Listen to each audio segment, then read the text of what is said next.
মেয়েটি ধীরে ধীরে অ্যানালাইজ ইঞ্জেকশনের সুইচ চালু করলো। ওষুধ শরীরে ঢুকতেই তার চোখ বন্ধ হতে লাগলো, আর পৃথিবীর সাথে তার সব সম্পর্ক চিরতরে শেষ হয়ে গেল। ঠিক সেই মুহূর্তেই তার প্রাক্তন প্রেমিক বিয়ের মণ্ডপে হাসছিল, কিন্তু হঠাৎ এলো এক ফোন কল। দয়া করে হাসপাতালে আসুন, সে আপনাকে শেষবার দেখতে চাইছে। ছেলেটি দৌড়ে গেল, কিন্তু তখন অনেক দেরি হয়ে গেছে।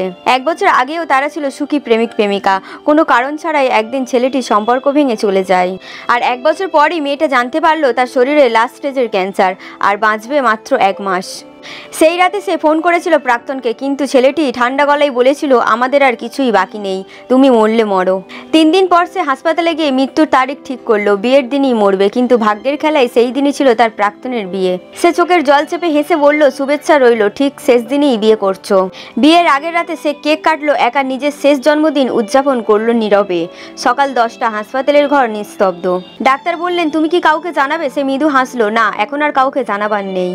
শেষবার চোখ বন্ধ করার আগে তার মনে ভেসে উঠল সেই 7 বছরের ভালোবাসার স্মৃতি। নেক্সট পার্টের জন্য চ্যানেলটি সাবস্ক্রাইব করুন।